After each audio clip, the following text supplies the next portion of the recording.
Hello friends, welcome back to Anvesha Raj channel. आज हम लोग पढ़ेंगे क्लास 10th की क्षितिज बुक से चैप्टर नंबर 15 स्त्री शिक्षा के विरोधी कुतर्कों का खंडन। यह एक निबंध है, ठीक है। इनके लेखक हैं महावीर प्रसाद द्विवेदी। स्त्री शिक्षा के विरोधी कुतर्कों का खंडन मतलब जो लोग स्त्री शिक्षा के विरोधी है उन्होंने कुछ कुतर्क दिए, ठीक है ना। मतलब कुछ तर्क दिए, कुछ बातें दी, ठीक है, कुछ दलीलें दिए। तो कवि ने उसका खंडन किया है, मतलब उसका विरोध किया है, ठीक है। तो उसी चीज का यहाँ पे वर्णन किया गया है कि कुछ ऐसे लोग हैं जो क्या करते हैं ना कि स्त्री को पढ़ाना नहीं चाहते, ठीक है, स्त्री शिक्षा के विरोधी हैं। और उन्होंने अपनी कुछ बातें कुछ तर्क दिए हैं। तो कवि ने उनके बातों को मतलब उन बातों का खंडन किया है, ठीक है। उसी का यहाँ पे वर्णन किया गया है, ठीक है। चलिए अब हम लोग पढ़ते हैं।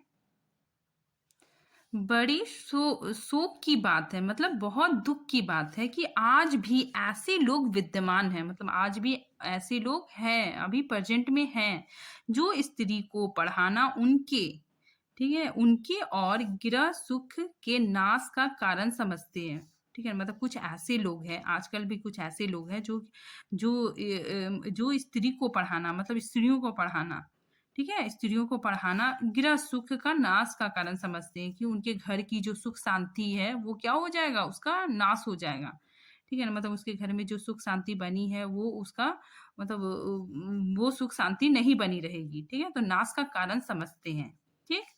और लोग भी ऐसे वैसे नहीं है। कैसे लोग हैं, देखिए, सुशिक्षित लोग। वे लोग कैसे सुशिक्षित लोग हैं, ऐसे लोग जिन्होंने बड़े बड़े स्कूलों और शायद कॉलेजों में भी शिक्षा पाई है, ठीक है। मतलब ये लोग ऐसे लोग हैं जो सुशिक्षित भी हैं, ठीक है ना, जो जिन्होंने बड़े बड़े स्कूलों और कॉलेजों में शिक्षा पाई है, ठीक है।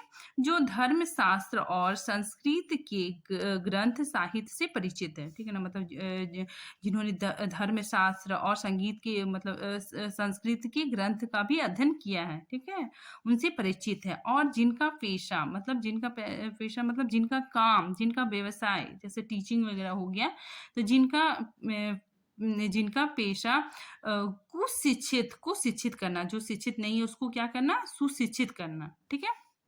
कुमार्ग कुमार्गामियों को सुमार्गामी बनाना, मतलब जो गलत रास्ते पे चलते हैं उन्हें मतलब अच्छे रास्ते पे लाना, ठीक है। और अधर्मिकों को धर्मत्व समझाना, जो धर्म से संबंध नहीं रखते हैं, मतलब धर्म को नहीं मानते, उनको धर्म के रास्ते पे लाना, ऐसे लोग हैं, ठीक है, ऐसे लोग हैं। उनकी दलीलें सुन लीजिए। कभी बोलते हैं कि उनका उनका जो कुछ दलील है, कुछ तथ्य है, कुछ बातें हैं, वो सुन लीजिए, ठीक।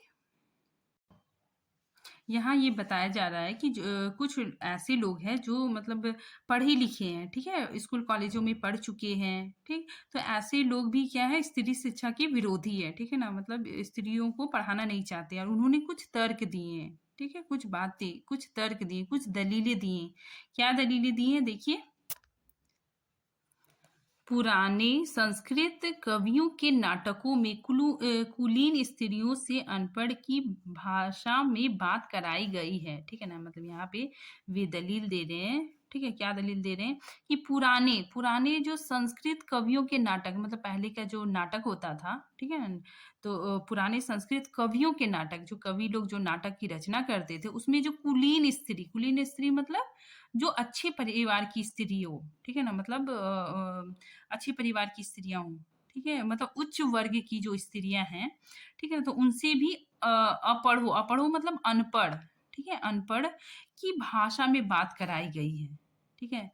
इससे प्रमाणित होता है, मतलब वे लोग बोल रहे हैं कि जो स्त्री शिक्षा के विरोधी है, वे लोग ये तर्क ये बोल रहे हैं कि इससे प्रमाणित होता है, मतलब इससे यह सिद्ध होता है कि इस देश में स्त्रियों के पढ़ाने की चलन ना थी, मतलब इस देश में स्त्रियों को पढ़ाने का कोई चलन नहीं था, ठीक है।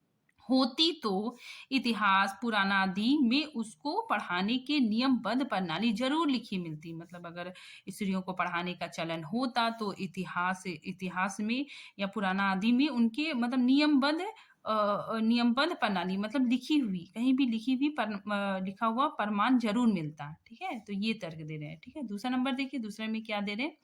दूसरे में कहते हैं कि स्त्रियों को पढ़ाने से अनर्थ होता है, ठीक है ना? अनर्थ मतलब बुरा। स्त्रियों को पढ़ाने से अनर्थ होता है, मतलब स्त्रियों को पढ़ाने से बहुत बुरा होता है, ठीक है? शकुंतला उसका उदाहरण दे रहे हैं कि शकुंतला इतना कम पढ़ी थी कि गँवारों की भाषा में, गँवारों मतलब जो मतलब प्रचलित भाषा है, ठीक है ना? लोक जन की भाषा, संस्कृत नहीं, ठीक है ना? संस्कृत पहले बोला जाता था, लेकिन जो आम जनता लोग क्या बोलते थे? प्राकृत भाषा बोलते थे। जैसे अभी हम लोग क्या बोलते हैं? हिंदी बोलते हैं, ठीक है ना? तो जो पढ़े लि मतलब और जो मान्यता भाषा मतलब इंग्लिश, इंग्लिश को ज़्यादा प्राथमिकता दिया जाता है, ज़्यादा वैल्यू दिया जाता है और हिंदी को उतना नहीं दिया जाता। हिंदी क्या है ना कि आम बोलचाल की भाषा है, ठीक है? तो उसी तरह पहले यहाँ पे प्राकृत बोलचाल की भाषा होती थी, तो उसको गँवारों की भाषा बोल दिया गया है, ठीक है?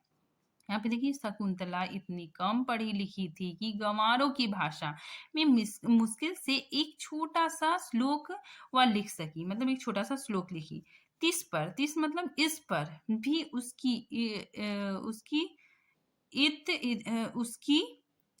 इस इतनी कम शिक्षा ने भी अनर्थ कर दिया, मतलब इतना कम शिक्षा ने भी क्या कर दिया? अनर्थ कर दिया, ठीक है? शकुंतला ने जो कटु वचन दुष्यंत को कहे, वह इस पढ़ाई का ही दुष्परिणाम है। ठीक। यहाँ पे देखिए शकुंतला ने दुष्यंत को कटु वचन बोले थे, ठीक है ना? तो जो कटु वचन बोले थे, तो इन लोगों ने मतलब ये तर्क दिए हैं कि ये पढ़ाई का ही दुष्परिणाम है, ठीक है? लेकिन ऐसा नहीं है। इसका जो स्टोरी है कि दुष्यंत एक राजा थे, ये बहुत ही मतलब प्रतापी राजा थे, ठीक है? बहुत जाने-माने राजा थे, तो ये क्या होता है ना जंगल आते हैं, ठीक है? तो जंगल में इनको शकुंतला से मुलाकात होती है, ठीक है? तो इन दोनों का मतलब प्रेम हो जाता है, ठीक है? तो ये दोनों गांधार विवाह कर लेते हैं, एक-दूसरे से मतलब विवाह कर लेते हैं, ठीक है? तो उसके बाद क्या होता है ना कि दुष्यंत वहाँ मतलब फिर चले जाते हैं, ये जो राजा रहते हैं वो चले जाते हैं और शकुंतला को बोलते हैं कि मैं कुछ दिनों के बाद आऊँगा, ठीक है? तो ये चले जाते हैं, तो इनको ना मतलब दुष्यंत को मतलब ये एक मुनि से अभिश्राप मिल जाता है, मतलब उसको मतलब श्राप मिल जाता है कि तुम अपने पिछली ज़िंदगी में सारा कुछ भूल जाओगे। तो ये ना सारा कुछ भूल जाता है, ठीक है? तो शकुंतला बहुत इंतज़ार करती है, जब नहीं आते तो फिर शकुंतला दुष्यंत के पास जाती है, फिर वो बताती है अपने बारे में, ठीक है? तो ये ना मतलब मुकर जाते हैं कि नहीं मैं तो नहीं जानता तुम्हें, क्योंकि इनको याद नहीं रहता है ना, तो ये बहुत मुकर जाते हैं कि नहीं हमको कुछ नहीं पता, तुम मेरी पत्नी कैसे हो सकती हो? तो इस पर शकुंतला ने कटु वचन बोले थे, ठीक है? चलिए इसकी आगे चर्चा भी हम लोग करेंगे।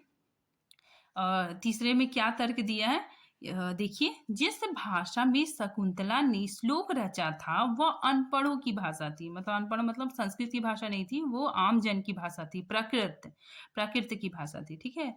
इसीलिए यहाँ पे बोला जा रहा है वह अपढ़ों की भाषा थी, अतएव नागरिकों की भाषा की बात तो दूर रही, अपढ़ गँवारों की भी भाषा पढ़ाना स्त्रियों को बर्बाद करता है। मतलब थोड़ा-सा भी पढ़ाने से स्त्रियाँ क्या हो जाती है? मतलब थोड़ा-सा भी पढ़ाने से स्त्रियाँ बर्बाद हो जाती है, ठीक है? तो ये 3 तर्क मतलब स्त्री शिक्षा के विरोधी जो थे, ये 3 तर्क दिए, ठीक है? अब इसमें लेखक क्या कहते हैं, चलिए हम लोग आगे देखते हैं।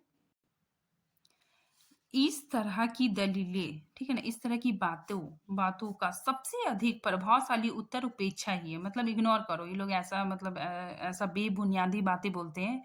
ये सब बातें आप क्या करो, इसका इग्नोर करो, ठीक है ना? सबसे प्रभावशाली उत्तर यही है कि उसको ध्यान मत दो, उसको नकारो, उसको इग्नोर कर दो, ठीक है? ये सब क्या है, बेबुनियाद बातें हैं। तथा फिर लेखक बोलते हैं कि तथापि हम 2-4 बातें लिखे देते हैं, फिर भी हम 2-4 बात लिख देते हैं, ठीक है? आगे देखिए उन्होंने ये पहला तर्क जो दिया था कि नाटकों में स्त्रियों की जो भाषा होती है वो अनपढ़ होती है, ठीक है? तो उसमें लेखक ने मतलब उसका आंसर यहाँ पे दे रहे हैं। देखिए क्या बोलते हैं, नाटकों में स्त्रियों का प्राकृत बोलना उनके अनपढ़ होने का प्रमाण नहीं है, ठीक है? लेखक बोलते हैं कि नाटकों में अगर स्त्रियाँ प्राकृत बोल रही है तो इसका ये मतलब नहीं है कि वो अनपढ़ है, ठीक है? अधिक से अधिक इतना ही कहा जा सकता है कि वे संस्कृत ना बोल सकती थी, मतलब वो संस्कृत नहीं बोल सकती थी, ठीक है? संस्कृत ना बोल सकना ना अनपढ़ होने का सबूत है, ना गँवार होने का, ठीक है ना? अगर वो संस्कृत नहीं बोल सकती तो इसका मतलब थोड़ी है कि उसको वो गँवार है, ठीक है, अनपढ़ और गँवार है, ठीक है। आगे लेखक फिर वो पूछते हैं, लेखक फिर उन लोगों से क्वेश्चन कर रहे हैं, ठीक है ना, जो स्त्री शिक्षा के विरोधी है उससे लेखक क्वेश्चन कर रहे हैं कि अच्छा, तो उत्तर रामचरितमानस में ऋषियों की वेदांत वेदांत वादिनी पत्नियां कौन सी भाषा बोलती थी, ठीक है ना, मतलब उत्तर उत्तर रामायण में जो ऋषि की जो पत्नियां होती थी, तो ऋषि की पत्नी है तो वे लोग भी क्या ना वेदों का ज्ञान रखती थी, ठीक है ना, वेद जो पढ़ता है उसी को हम लोग बोलते हैं वेदांत वादिनी, ठीक है ना, तो वे लोग भी तो वेद जानती थी, उन्होंने भी मतलब वेदों का ज्ञान अर्जन किया था। ठीक है, तो लेखक यहाँ पे क्वेश्चन पूछ रहे हैं कि उत्तर रामचरित्र में ऋषियों की जो वेदांत वादिनी पत्नियां कौन सी भाषा बोलती थी, ठीक है, उसकी संस्कृति क्या गंवारी संस्कृति थी, वो क्वेश्चन पूछ रहे हैं क्या उनकी संस्कृति गंवारी संस्कृति थी, ठीक है। आगे देखिए फिर लेखक बोले कि भवभूति और कालिदास आदि के नाटक जिस जमाने के हैं, मतलब जिस जमाने के हैं, उस जमाने में शिक्षित का समस्त समुदाय संस्कृत ही बोलता था, मतलब यहाँ पे लेखक बोल रहे हैं कि भवभूति और जो कालिदास से की समय की मतलब जितने सारे लोग थे, जितने सारे शिक्षित लोग थे, मतलब जितने सारे लोग थे ए टू जेड सब संस्कृत ही बोलते थे, ऐसा कवि बोल रहे हैं, मतलब पूछ रहे हैं। फिर आगे लेखक बोलते हैं कि इसका प्रमाण पहले कोई दे दे, ठीक है ना, इसका प्रमाण पहले कोई दे कि हाँ सारा कोई इंग्लिश सॉरी संस्कृत बोलता था, ठीक है, तो इसका प्रमाण पहले कोई दे ले तब प्राकृत बोलने वाली स्त्रियों को अनपढ़ बताने का साहस करे, ठीक है ना, इसका प्रमाण पहले दे ले कि सारे लोग संस्कृत बोलते थे, तभी जाके मतलब प्राकृत बोलने वाली स्त्रियों को अनपढ़ बताने का साहस करे, हिम्मत करे, ठीक है। तो इसका क्या सबूत कि उस ज़माने में बोलचाल की भाषा प्राकृत ना थी, ठीक है ना? मतलब उस ज़माने में प्राकृत बोला जाता था, ठीक है? तो इसलिए लेखक यहाँ बोल रहे हैं कि इसका क्या सबूत था कि उस ज़माने में बोलचाल की भाषा प्राकृत ना थी, सबूत तो प्राकृत के चलन के ही मिलते थे, मतलब उस टाइम प्राकृत बोलने के ही मतलब चलन मिलते हैं। उस टाइम प्राकृत भाषा बोला जाता था, जैसे आम आम बोलचाल की भाषा होती है, जैसे अभी हम लोग की हिंदी आम बोलचाल की भाषा है, ठीक है? हम लोग एक-दूसरे से कनेक्ट करने के लिए या फिर ईज़िली बात करने के लिए हिंदी का ही यूज़ करते हैं, इंग्लिश का उतना यूज़ नहीं करते हैं। तो उसी तरह वहाँ पे प्राकृत बोला जाता था, ठीक है? प्राकृत यदि उस समय की प्रचलित भाषा ना होती, तो बौद्धों तथा जैनों के हजारों ग्रंथ उनमें क्यों लिखे जाते? यहाँ पे लेखक पूछ रहे हैं कि बता रहे हैं कि बौद्धों और जैनों के बहुत सारे ग्रंथ प्राकृत में ही लिखे गए थे, ठीक है? और भगवान शाक्य मुनि, शाक्य कौन है? मतलब भगवान बुद्ध का ही दूसरा नाम होता है, ठीक है? जैसे श्री कृष्ण को हम लोग मुरलीधर बोलते हैं, मुरलीधर बोलते हैं और बहुत सारे नाम से पुकारते हैं, तो उसी तरह भगवान बुद्ध का ही दूसरा नाम है, ठीक है? शाकल्य मुनि तथा उनके चेले जो उनके फ़ॉलोअर्स थे, उनके जो चेले थे, वो प्राकृत में ही धर्म उपदेश देते थे, ठीक है ना? तो प्राकृत भाषा में ही धर्मोपदेश देते थे, ठीक है? आगे देखिए बौद्धों के त्रिपिटक ग्रंथ, त्रिपिटक क्या होता है ना, बौद्धों का बहुत बड़ा मतलब बड़ा ग्रंथ है, ठीक है, बहुत बड़ा ग्रंथ है। तो यहाँ पे बौद्धों के त्रिपिटक ग्रंथ की रचना प्राकृत में किए जाने का एकमात्र कारण यही है कि यहाँ पे लेखक बता रहे हैं कि उस जमाने में प्राकृत भाषा का प्रयोग करने का एकमात्र कारण यह है कि उस जमाने में प्राकृत ही सर्वसाधारण की भाषा थी, मतलब हर लोग मतलब जो सामान्य लोग थे, जो जनता थी वो प्राकृत भाषा ही बोलती थी, ठीक है। अतएव प्राकृत बोलना और लिखना अनपढ़ और अशिक्षित होने का चिन्ह नहीं है, इसीलिए लेखक बोलते हैं कि जो प्राकृत बोलता है लिखता है वो अनपढ़ और अशिक्षित नहीं है, ठीक है। जिन पंडितों ने गाथा सप्तशती सेतुबंध महाकाव्य तथा कुमारपाल चरित्र आदि ग्रंथ संस्कृत में बनाए, मतलब ये सारे ग्रंथ जिन पंडितों ने लिखा वो किस भाषा में था? प्राकृत भाषा में लिखे गए थे, ठीक है, प्राकृत में बनाए हैं। वे यदि अनपढ़ और गंवार थे तो लेखक यहाँ आगे बोल रहे हैं कि वे यदि अनपढ़ और गंवार थे तो हिंदी के प्रसिद्ध से प्रसिद्ध अखबार का संपादक इस ज़माने में अनपढ़ और गँवार कहा जा सकता है। मतलब यहाँ पे लेखक बोल रहे हैं कि उस समय क्या था ना, मतलब हिंदी अभी भी मान लीजिए कि हिंदी का जो प्रसिद्ध जो संपादक होता है, अखबार का जो संपादक होता है, वो अपनी अखबार में मतलब जो लोकल भाषा होता है, जो जनता की भाषा होती है, उसी भाषा में ही तो वो मतलब अपना अखबार को छापता है, ठीक है? उसका पब्लिशर करता है, तो उसी भाषा में लिखता है। तो वो भी क्या अनपढ़ और गँवार है? इसलिए यहाँ पे बोला जा रहा है हिंदी के प्रसिद्ध से प्रसिद्ध अखबार का संपादक, ठीक है ना? हिंदी का जो प्रसिद्ध से प्रसिद्ध अखबार का जो संपादक है वो इस ज़माने में अनपढ़ और वो भी क्या अनपढ़ और गँवार कहा जाएगा? ठीक है? क्योंकि वह अपने ज़माने की प्रचलित भाषा में अखबार लिखता है। अब वो संपादक क्या करता है ना कि अपने ज़माने में, अपने ज़माने की, ठीक है ना? अपने ज़माने में जो भी भाषा लोक जन की भाषा, उसी भाषा में वो अखबार छापता है, ठीक है? हिंदी, बांग्ला आदि भाषाएँ आजकल की प्राकृत है, ठीक है ना? जैसे हम लोग हिंदी बोलते हैं, जैसे लोग बांग्ला भाषा भी बोलते हैं, तो ये क्या है आजकल की प्राकृत भाषा है, ठीक है? शौशैनी, मागधी, महाराष्ट्री और पाली आदि भाषाएँ उस ज़माने की थी। तो उस ज़माने में ये सब शौशैनी, मागधी ये सब बोला जाता था, ठीक है? प्राकृतिक पढ़कर भी उस ज़माने में लोग उसी तरह सभ्य और शिक्षित और पंडित हो सकते हैं, ठीक है ना? यहाँ पे लेखक बोल रहे हैं कि प्राकृत पढ़ के भी लोग सभ्य, शिक्षित और पंडित हो सकते हैं, ठीक है? जिस तरह की हिंदी, बांग्ला, मराठी और भाषाएँ पढ़ के इस ज़माने में हम हो सकते हैं, ठीक है ना? मतलब अभी भी हम लोग अगर किसी को इंग्लिश नहीं आती है तो कोई बात नहीं, अगर किसी को हिंदी आती है, बांग्ला आती है तो उससे भी पढ़ के इंसान मतलब वो शिक्षित इंसान, सभ्य इंसान कहलाएगा, ठीक है? इसीलिए आप कवि बोले कि जिस तरह की हिंदी, बांग्ला, मराठी और आदि भाषाएँ पढ़कर इस ज़माने में हम हो सकते हैं, ठीक है? फिर प्राकृत बोलना अनपढ़ होने का सबूत है, यह बात कैसे मानी जाए? ठीक है ना? मतलब यहाँ पे लेखक बोल रहे हैं कि फिर प्राकृत जो बोलता है उसको अनपढ़ नहीं समझना चाहिए, ठीक है? आगे देखिए, जिस समय आचार्यों ने नाट्य शास्त्र संबंधी नियम बनाए थे, मतलब जिस समय नाट्य संबंधी नियम बनाए जा रहे थे, ठीक है? उस समय सर्वसाधारण की भाषा संस्कृत ना थी, मतलब मतलब जनता की जो भाषा थी वो संस्कृत ना थी, ठीक है? चुने हुए लोग ही संस्कृत बोलते थे, मतलब कुछ लोग ही संस्कृत बोलते थे, ठीक है? बोलते या बोल सकते थे, ठीक है?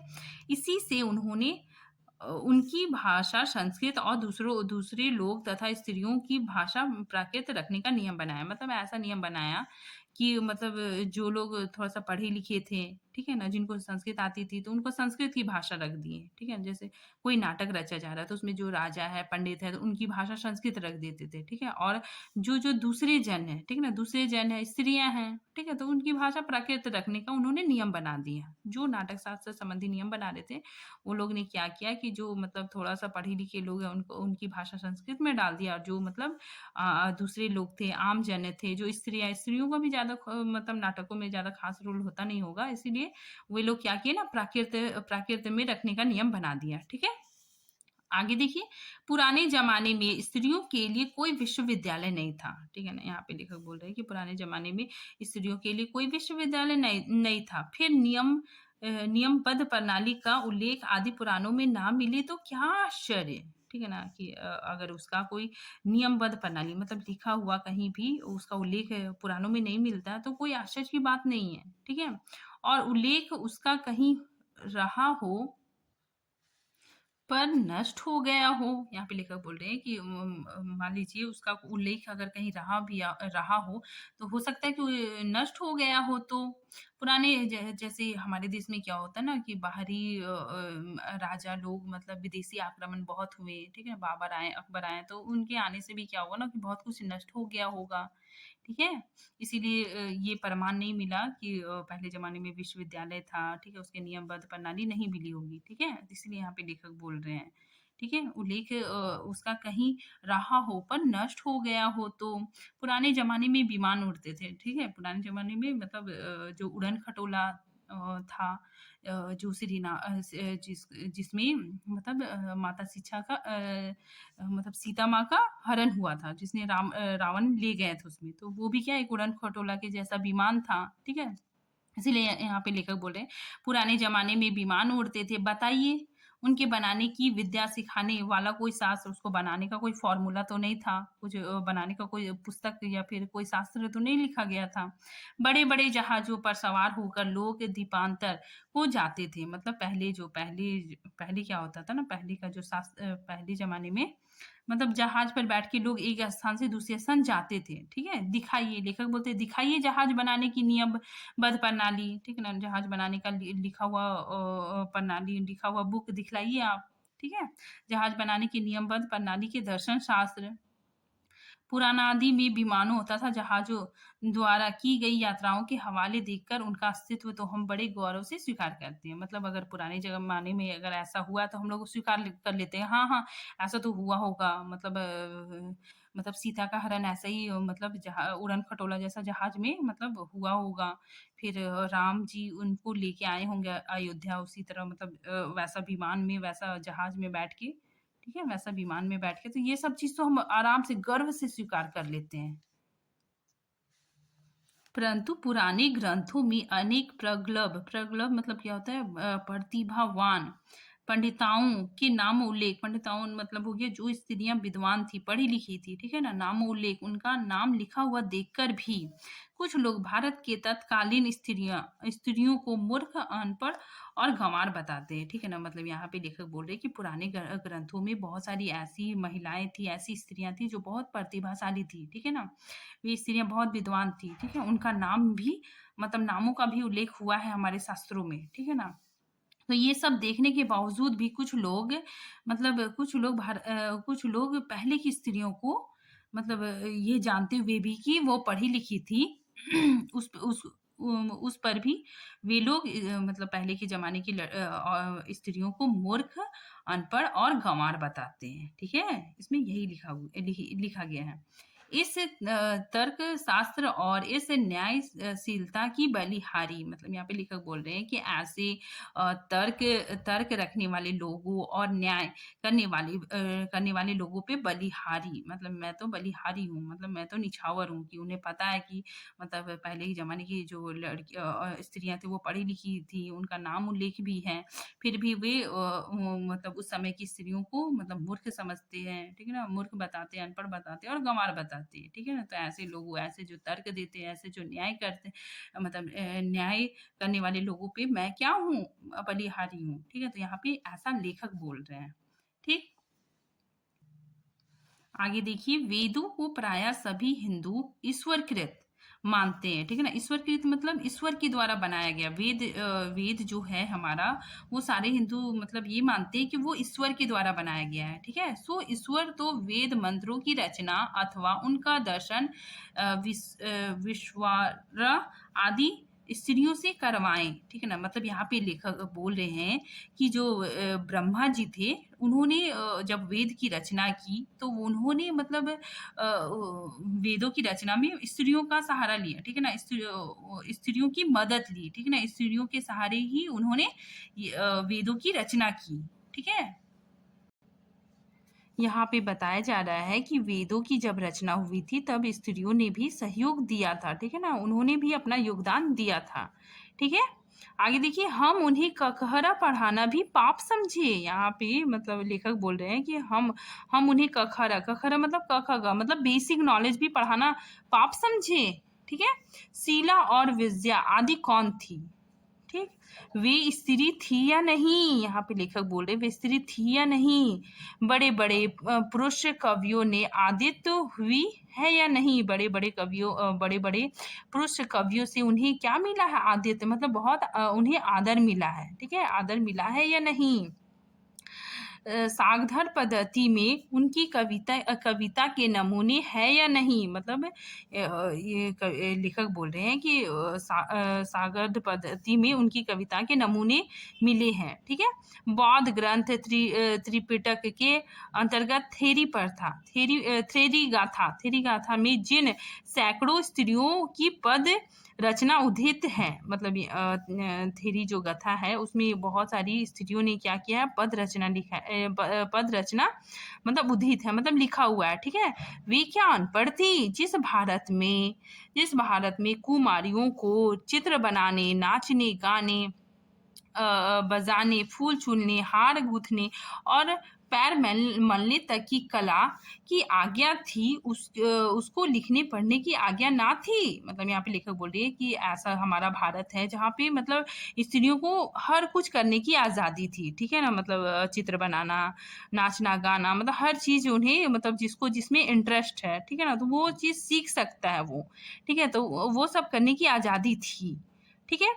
तो यहाँ पे लेखक बोल रहे हैं कि ये सब आज़ादी होने के बावजूद भी क्या उन्हें पढ़ने-लिखने की आज्ञा ना थी? कौन विज्ञ, मतलब कौन समझदार ऐसी कौन विज्ञ, मतलब कौन समझदार, कौन विद्वान ऐसी बात मुख से निकालेगा? कौन ऐसी मतलब बात बोलेगा? और कोई निकालेगा भी तो मानेगा कौन? ठीक है ना? कोई अगर ऐसी बातें बोल रहा है, बेबुनियादी बातें बोल रहा है, तो उसको मानेगा कौन? ठीक है? Thank you friends. Next part हम अगले वीडियो में बनाएँगे।